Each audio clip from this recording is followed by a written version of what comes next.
ये ऐसे नहीं होता मित्रों। मैं शासन में बैठा हूं, मुझे मालूम है इस प्रकार से रुपया इतनी तेजी से गिर नहीं सकता। अरे ये नेपाल का रुपया नहीं गिरता है, बांग्लादेश की करेंसी नहीं गिरती है, पाकिस्तान की करेंसी नहीं गिरती, श्रीलंका की करेंसी नहीं गिरती। क्या कारण है हिंदुस्तान का रुपया पतला होता जा रहा है? ये जवाब देना पड़ेगा आपको।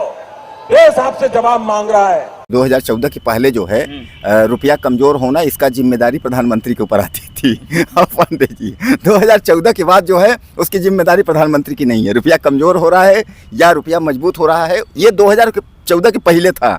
चाहे मनमोहन सिंह रहे हो, चाहे वो जो भी प्रधानमंत्री रहा हो, अगर रुपया जो है कमजोर, तो आरोप लगाना है कि भैया रुपया कमजोर, जिस देश का रुपया कमजोर हो रहा है, सामान्य बात है प्रधानमंत्री कमजोर है, प्रधानमंत्री कमजोर हो रहा है। नरेंद्र मोदी की भी हम बात इसलिए नहीं कर पाएंगे कि भाई देखिए उस समय वो सीएम थे तो वो ये कह रहे थे कि रुपया, यानी मनमोहन सिंह की सरकार थी तो उन्होंने कहा कि रुपया क्यों कमजोर हो रहा है, इसका मतलब देश का प्रधानमंत्री की, यानी रुपया गिर रही, साख गिर रही, यानी देश की साख गिर रही, यानी प्रधानमंत्री को वह जिम्मेदार मानते थे 2014 से पहले। लेकिन अब जब इनकी सरकार आ गई तो ये कौन उनसे पूछे कि आखिर अब रुपया क्यों कमजोर हो रहा है और डॉलर क्यों मजबूत हो रहा है। यानी अब इसके बाद इसका मतलब यही मान लेते हैं, यही मान के बैठ जाएंगे पंडित जी कि ऐसा है 2014 के बाद अब इसका जिम्मेदार प्रधानमंत्री नहीं, इसका जिम्मेदार हम आप हैं या जो है विपक्ष है इसका जिम्मेदार। लेकिन 2014 के बाद देखिए अच्छे दिन की आस में लोग आज भी जी रहे हैं पंडित जी, हम लोग भी जी रहे हैं, अच्छे दिन आएंगे, अच्छे दिन आएंगे।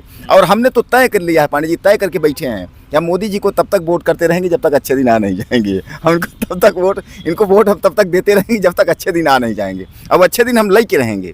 बिहार में चुनावी दौर है, चुनावी बयार चल रही है और चुनावी बयार के बीच लोग अपने अपने दावे पेश कर रहे हैं।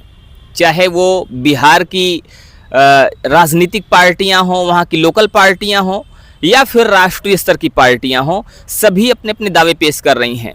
लेकिन इन्हीं दावों के बीच में एक चीज़ और भी देखी जा रही है कि दूसरे को गिराया कैसे जाए।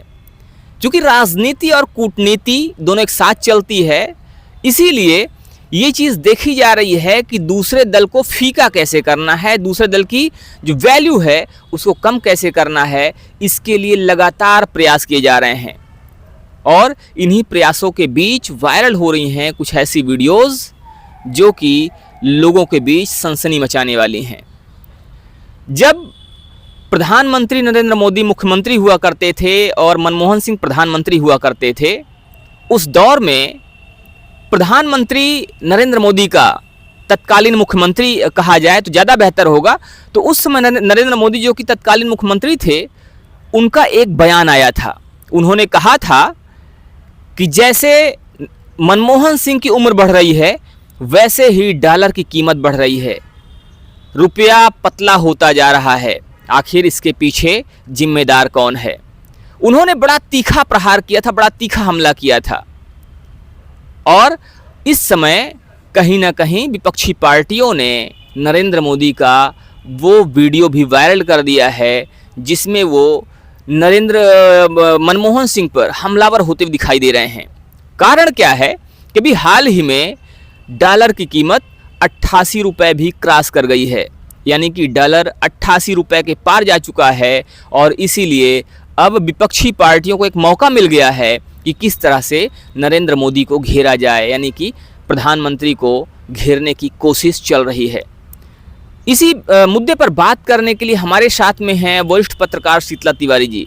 आइए इनसे बात करते हैं इस मुद्दे पर और जानने की कोशिश करते हैं कि आखिर ये जो डॉलर की कीमत बढ़ रही है, रुपया कमज़ोर हो रहा है, रुपया कमज़ोर होने के पीछे क्या वजह है और इसके पीछे ये किसको जिम्मेदार मानते हैं। तिवारी जी, डॉलर, अभी हाल की बात की जाए तो डॉलर की कीमत फिर से बढ़ गई, रुपया एक बार फिर से कमज़ोर हुआ है और डॉलर के मुकाबले रुपए की कीमत जो है वो 88 रुपये से पार जा चुकी है। इस चीज़ को आप किस तरह से देखते हैं? चूँकि विपक्षी पार्टियां जो हैं उन्होंने एक बार फिर से वीडियो वायरल किया है नरेंद्र मोदी के उस दौर का जब उन्होंने ये कहा था कि मनमोहन सिंह की उम्र के जैसे ही डॉलर की कीमत बढ़ रही है और रुपया कमज़ोर होता जा रहा, पतला होता जा रहा है। कैसे आप देखते हैं इस विशेष मुद्दे को, रुपए के कमज़ोर होने को?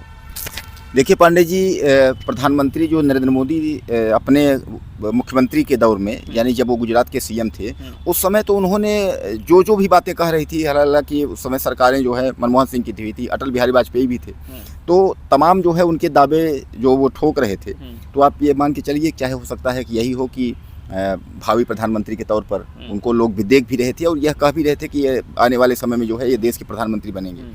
लेकिन जो उनके वादे थे और जो उनका एक तरीके से आरोप प्रत्यारोप का जो दौर था वह सब अब बदल चुका है, वो चीज़ अब नहीं रह गया है। और चाहे आप ये मान के चलिए कि वह सब जो है वह भूल गए हैं।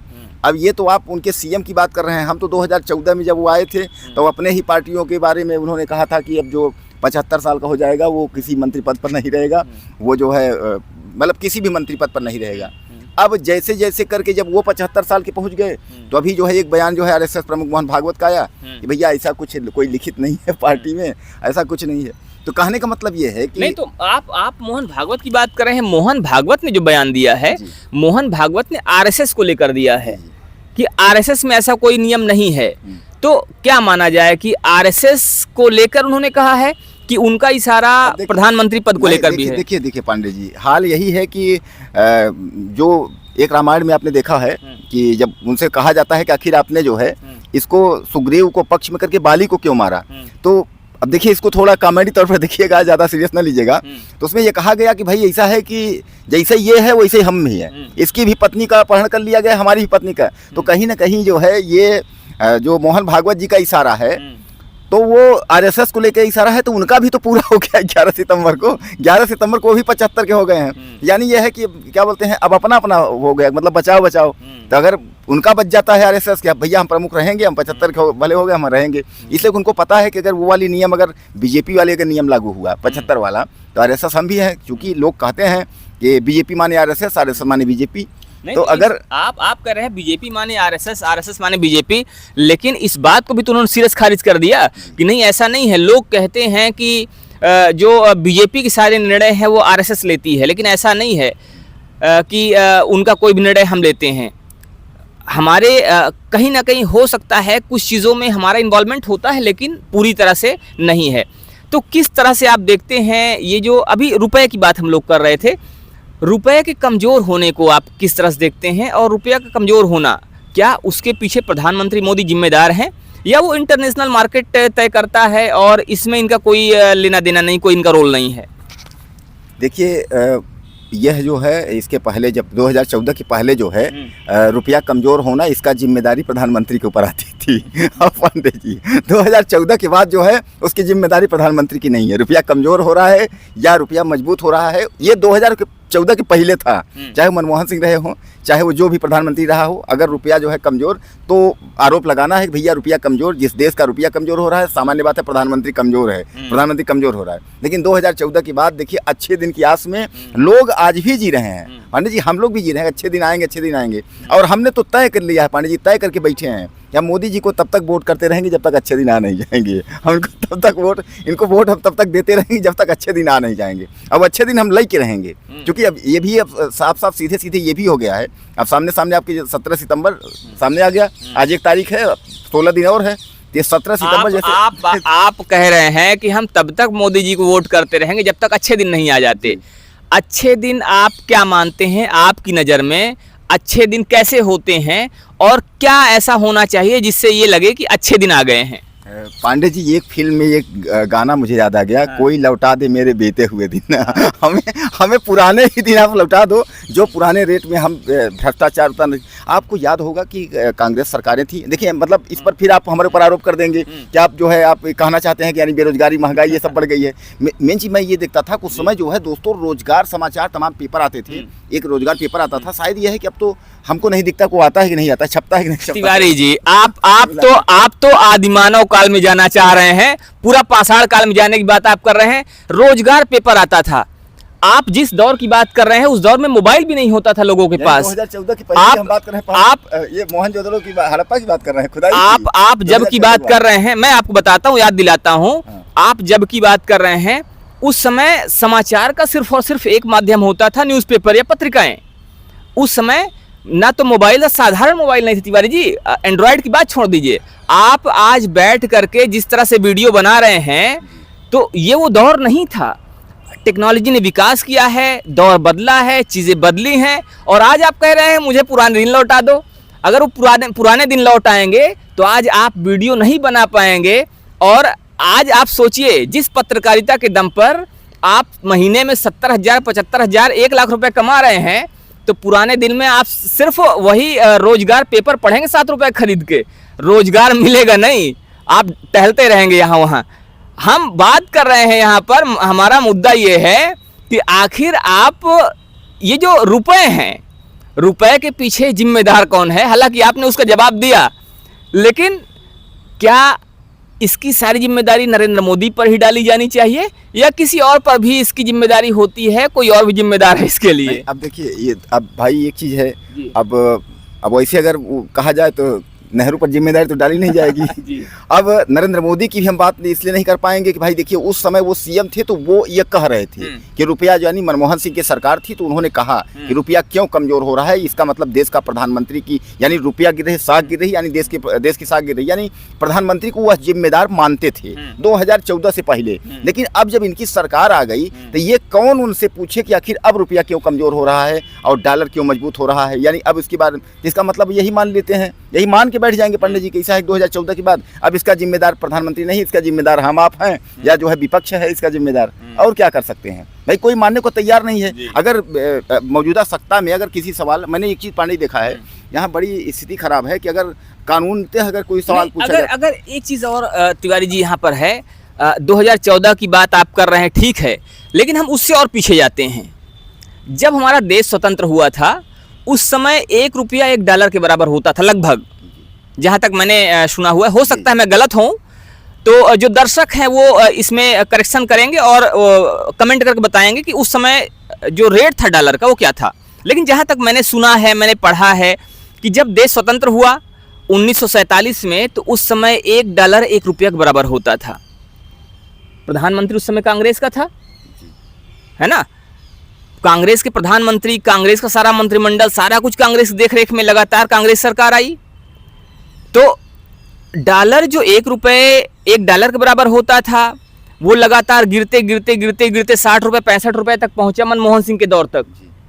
उसके बाद प्रधानमंत्री मोदी की सत्ता आती है। हालांकि उन्होंने बयान दिया था, इसमें कोई दो राय नहीं, उन्होंने कहा कि जैसे मनमोहन सिंह की उम्र बढ़ रही है वैसे ही डॉलर का रेट बढ़ रहा है और रुपया पतला होता जा रहा है, उन्होंने बयान दिया था।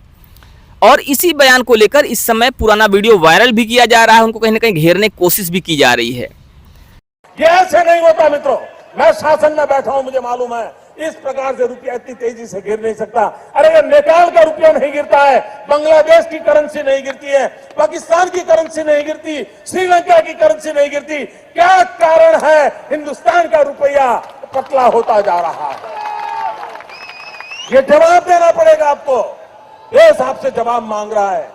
लेकिन अगर उस पुराने दौर में जाते हैं तो पुराने दौर में देखा ये जा रहा है कि कहीं ना कहीं डॉलर का रेट उस समय भी बढ़ा था। जब देश स्वतंत्र हुआ, स्वतंत्रता के बाद से लगातार डॉलर का रेट बढ़ता गया और उसके बाद मोदी जी आते हैं। मोदी जी के आने के बाद भी अभी रेट कहीं ना कहीं बढ़ा है, जिसकी वजह से इस बात की आलोचना हो रही है।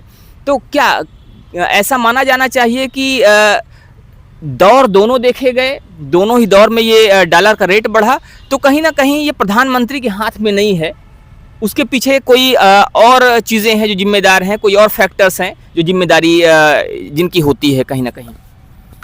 जी पांडे जी, आप सही बात कर रहे हैं कि अगर कांग्रेस 47 से लेकर के और अब तक देखा जाए तो ऐसा नहीं है कि 47 में से लेकर के जब तक कांग्रेस सत्ता में थी तो डॉलर सेम था, रुपया बराबर था। उसके बाद जब नरेंद्र मोदी 2014 में सरकार आई तो उसके बाद जो ऐसा नहीं था।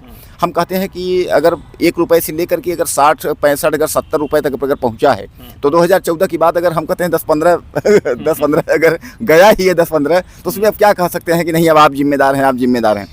और दूसरी बात यह है कि भाई इतने बड़े संवैधानिक पद पर कोई भी व्यक्ति बैठेगा, उसको एक ही नहीं बहुत सारी जिम्मेदारियां होती हैं, लेकिन लोग जो है उसी को जिम्मेदारी मानते हैं, क्योंकि इसके जो है भुक्तभोगी उसके पहले जो है वह भी रहे हैं प्रधानमंत्री जो पहले थे, अब उसके बाद जो है अब इनकी जिम्मेदारी बनती है। तो इसमें हमारे दर्शक जो है अपना कमेंट करेंगे और दर्शक हम लोगों को बताएंगे। हम दर्शकों से जानना चाहते हैं कि आखिर डॉलर और रुपया में जो ये इतना फ़र्क है, इसका जिम्मेदार कौन है? आप लोग किसको जिम्मेदार मानते हैं? कोई इकोनॉमिक को लेकर के या देश को किसी उसको लेकर के, या आपको जो है प्रधानमंत्री या पीएम या वित्त, या यानी क्यों ऐसा हो रहा है पंडित जी? तो इस पर दर्शक अपनी राय जरूर दें। दर्शक बताएं कि आखिर इसके पीछे कौन जिम्मेदार है। क्या मोदी का वो भाषण, मोदी जी ने भाषण दिया था मनमोहन सिंह के दौर में, आज वो निरर्थक हो गया है, आज वो अतार्किक हो गया है? क्या उस पर बात नहीं की जानी चाहिए, या इसके पीछे इंटरनेशनल फैक्टर्स हैं जो जिम्मेदार हैं? तो इस पर आप अपनी राय ज़रूर दीजिएगा। मिलते हैं फिर से, तब तक के लिए जय हिंद।